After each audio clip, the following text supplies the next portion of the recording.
आपण पाहता जनशक्ती न्यूज 18, सामान्य जनतेचा बुलंद आवाज। जनशक्ती न्यूजचा स्पेशल इम्पॅक्ट।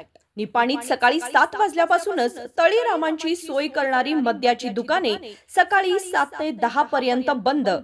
शहरातील विदेशी दारूची दुकाने सकाळी 10 वाजल्यानंतर उघडण्यात यावी असा शासकीय नियम आहे। प्रत्यक्षात मात्र सकाळी तांबडं फुटत नाही तोच तळीरामांची सोय होताना मद्य विक्रेत्यांकडून दिसत होतं। पण स्थानिक पातळीवरील राज्य उत्पादन शुल्क विभागाने याकडे जातीने लक्ष घालून सकाळी 7 ला उघडणारी मद्याची दुकाने बंद केली आहेत। यामुळे सर्वसामान्य कुटुंबातील महिलांना दिलासा मिळाला असून भावी पिढी उद्ध्वस्त होण्यापासून वाचतील असं जनशक्ती न्यूज केबल नेटवर्कच्या पाहणीत दिसून आलंय।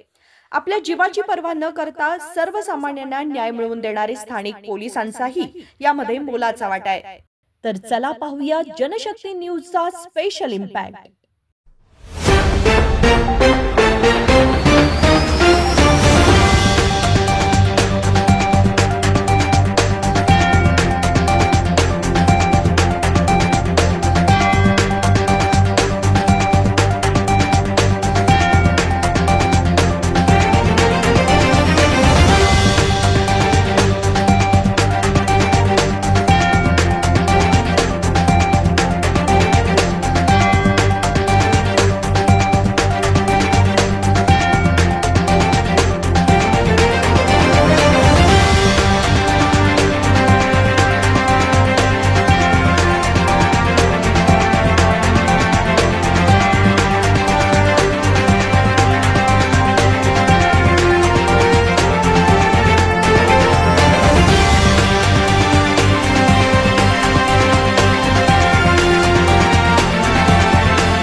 चालू घडामोडीच्या अपडेट जाणून घेण्यासाठी आपल्या जनशक्ती न्यूज 18 चॅनलला सबस्क्राइब जरूर करा, लाईक करा, कमेंट करा, शेअर करा, बेल आयकॉन प्रेस करा आणि नोटिफिकेशन मिळवा।